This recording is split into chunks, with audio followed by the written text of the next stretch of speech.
ബൽറാം, ഈ നേരത്തെ പറഞ്ഞതുപോലെ CBIയും പ്രോസിക്യൂഷൻ അടക്കം വധശിക്ഷ വേണമെന്ന് അങ്ങേറ്റം ആർഗ്യൂ ചെയ്ത വാദം ഉയർത്തിയ ഒരു കേസ് കൂടിയാണ്. പക്ഷേ വധശിക്ഷയിലേക്ക് കാര്യങ്ങൾ എത്തുന്നതില്ല. തുടക്കത്തിൽ പോലീസിനടക്കം സംഭവിച്ച വീഴ്ചകൾ കേസിൽ കൂടുതൽ തെളിവുകൾ കൊടുക്കുന്നതിൽ വീഴ്ച സംഭവിച്ചിട്ടുണ്ടോ?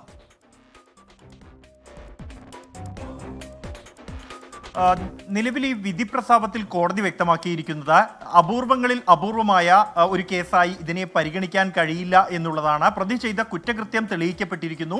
ഈ പെൺകുട്ടിയുടെ കൊലപാതകത്തിനും ലൈംഗികമാതിയായ ആക്രമണത്തിലും ഈ പ്രതിക്ക് പങ്കുണ്ട് എന്ന് ശാസ്ത്രീയമായി തെളിയിക്കപ്പെട്ടിരിക്കുന്നു. ഇതിന്റെ അടിസ്ഥാനത്തിൽ പ്രതിക്ക് ജീവപര്യന്തം തടവ് ശിക്ഷ വിധിക്കുന്നു എന്നാണ് കോടതി വ്യക്തമാക്കിയത്. സാധാരണ നിലയിൽ അപൂർവങ്ങളിൽ അപൂർവമായ കേസുകൾക്കാണ് വധശിക്ഷ നൽകാറുള്ളത്. എന്നാൽ അത്തരത്തിൽ ഒരു കേസായി കൊൽക്കത്തയിലെ ആർജിക്കർ മെഡിക്കൽ കോളേജിലെ റെസിഡന്റ് ഡോക്ടറുടെ ബലാത്സംഗ കൊലപാതക കേസിനെ കാണാൻ കഴിയില്ല എന്നുള്ളതാണ് കോടതി വിധി പ്രസ്താവത്തിൽ വ്യക്തമാക്കിയിരിക്കുന്നത്. അതുകൊണ്ട് തന്നെ പ്രതിക്ക് ജീവപര്യന്തമാണ്. കൂടാതെ ഈ കൊല്ലപ്പെട്ട റെസിഡന്റ് ഡോക്ടറുടെ കുടുംബത്തിന് 17 ലക്ഷം രൂപ നഷ്ടപരിഹാരം സർക്കാർ നൽകണം എന്നും കോടതി ഉത്തരവിട്ടിരിക്കുകയാണ്. ഈ പ്രതി 50,000 രൂപ പിഴ അടയ്ക്കണം എന്നും ഈ കോടതിയുടെ ശിക്ഷാവിധിയിൽ വ്യക്തമാക്കുന്നുണ്ട്. ഈ സുഹൈൽ സൂചിപ്പിച്ച പോലെ തന്നെ ഒട്ടേറെ ആരോപണങ്ങൾ ഉയർന്ന ഒരു കേസാണ്. പ്രത്യേകിച്ച് പല ഘട്ടങ്ങളിൽ തുടക്കം മുതൽ തന്നെ പോലീസിന്റെ ഭാഗത്തു നിന്നും തെളിവ് നശിപ്പിക്കാൻ ശ്രമമുണ്ടായി എന്നതടക്കമുള്ള വിമർശനങ്ങൾ ഉണ്ടായിരുന്നു.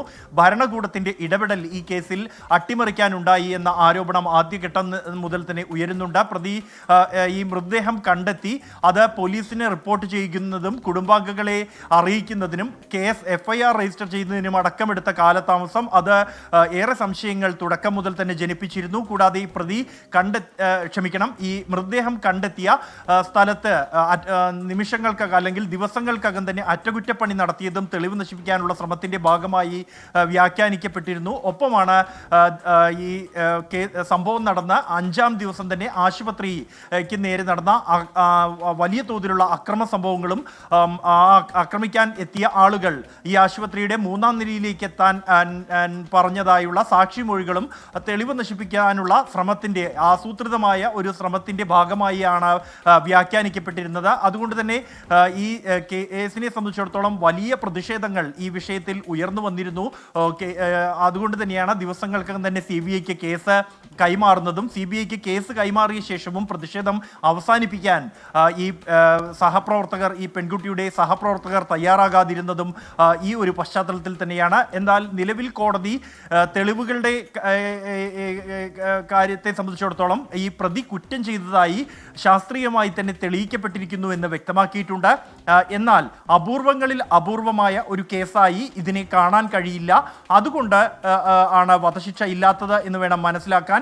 അപൂർവങ്ങളിൽ അപൂർവമായ കേസായി ഇതിനെ കാണാൻ കഴിയില്ല എന്ന് വ്യക്തമാക്കിയ കോടതി ഈ പ്രതി സഞ്ജയ് റോയ്ക്ക് ജീവപര്യന്തം തടവിനാണ് ശിക്ഷിച്ചിരിക്കുന്നത്. കൂടാതെ 50,000 രൂപ പിഴയടയ്ക്കാനും കോടതി ശിക്ഷാവിധിയിൽ വ്യക്തമാക്കുന്നുണ്ട്. സംസ്ഥാന സർക്കാർ ഈ കൊല്ലപ്പെട്ട ഡോക്ടറുടെ കുടുംബത്തിന് 17 ലക്ഷം രൂപ നഷ്ടപരിഹാരം നൽകണം എന്നും ഈ സിയാൽദ അഡീഷണൽ സെഷൻസ് കോടതി ജഡ്ജി അനിർബാൻ ദാസിന്റെ വിധിയിൽ വ്യക്തമാക്കുന്നുണ്ട്.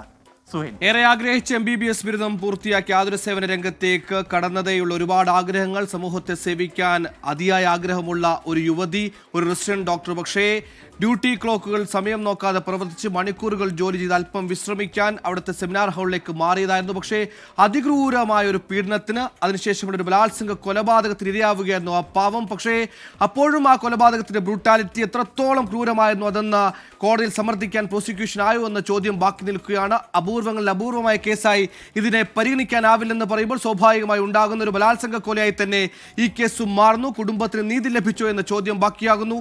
ഏറെ CBI ആയാലും പ്രോസിക്യൂഷൻ ആയാലും വധശിക്ഷ വേണമെന്ന് ഏറെ ആഗ്രഹിച്ച്, ഏറെ പ്രതീക്ഷിച്ച, അത്രത്തോളം വാദഗതികൾ സമർത്ഥിച്ച കേസിൽ വധശിക്ഷയിൽ തീർപ്പ് വരുന്നു. എന്തായാലും 17 ലക്ഷം രൂപ സ്റ്റേറ്റ് നൽകണമെന്ന വിധി കൂടി ഇതിനോടൊപ്പം വരുന്നു. കാരണം തുടക്കഘട്ടം മുതലേ പോലീസിന്റെ, സംസ്ഥാന സർക്കാരിന്റെ വീഴ്ചകൾ എണ്ണി പുറത്തേക്ക് വന്ന കേസ് കൂടിയായിരുന്നു ഇത്. ഒരു കൊലപാതകം നടന്ന് പ്രഥമദൃഷ്ട്യാ തന്നെ ബലാത്സംഗ കൊലപാതകം ആർക്കും മനസ്സിലാകുന്ന ക്രൈം സ്പോട്ടിലെത്തി 14 മണിക്കൂർ പിന്നിട്ട് മാത്രം ഒരു എഫ്ഐആർ എടുത്ത കേസ്.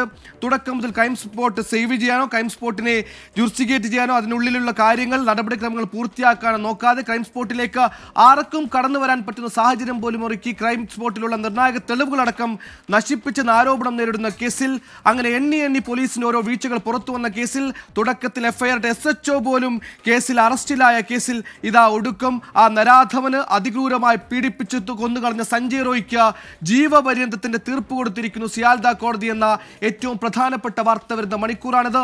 ആ പെൺകുട്ടിക്ക് നീതി കിട്ടിയോ എന്ന ചോദ്യം ബാക്കി നിൽക്കുമ്പോഴും കോടതിയുടെ മുന്നിൽ വന്ന പ്രോസിക്യൂഷനും CBIയും കോടതി സമർത്ഥിച്ച കാര്യങ്ങളുടെ അടിസ്ഥാനത്തിൽ കോടതി തീർപ്പിലേക്ക് എത്തിയിരിക്കുന്നു.